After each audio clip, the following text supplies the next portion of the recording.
Terima kasih Anda masih bersama kami di Kompas Pagi, Saudara. Kini saatnya kita lihat informasi apa saja yang disajikan di Harian Kompas edisi hari ini, edisi Kamis 9 November 2023. Dan seperti biasa, Harian Kompas di halaman muka selalu mengingatkan kembali kepada para pembacanya bahwa hari ini adalah 96 hari menuju Pemilu 2024 di tanggal 14 Februari 2024. Dan langsung saja kita ke judul besar yang dihadirkan di Harian Kompas edisi hari ini, nasib Pilpres di tangan MK.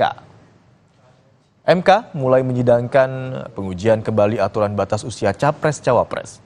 Ada harapan perkara itu diputus cepat untuk memberikan kepastian hukum setelah Anwar Usman diberhentikan dari posisi Ketua MK karena pelanggaran etik berat terkait penanganan pengujian batas usia Capres-Cawapres.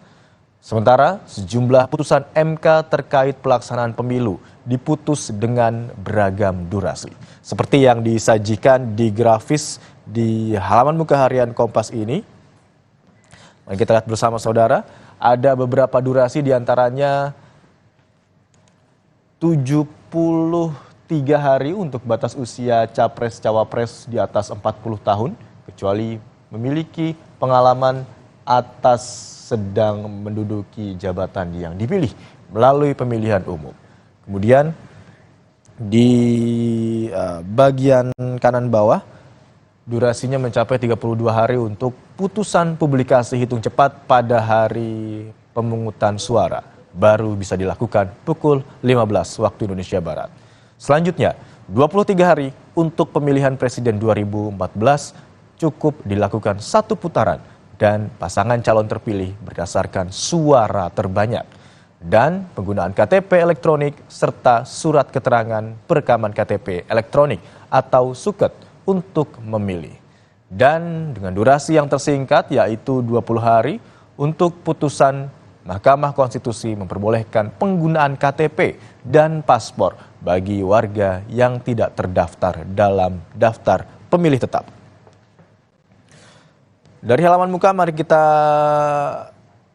berpindah melihat ke halaman-halaman lain. Di halaman 15 ada informasi yang memuat soal vonis dari ex-Menkominfo Johnny G. Plate yang divonis 15 tahun penjara.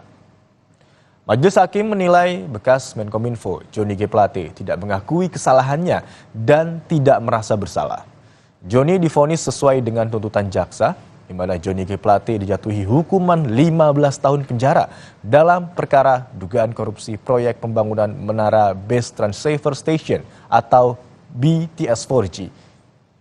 Sikap Johnny yang tidak mengakui kesalahan dan tak merasa bersalah dianggap sebagai hal yang memberatkan oleh Majelis Hakim.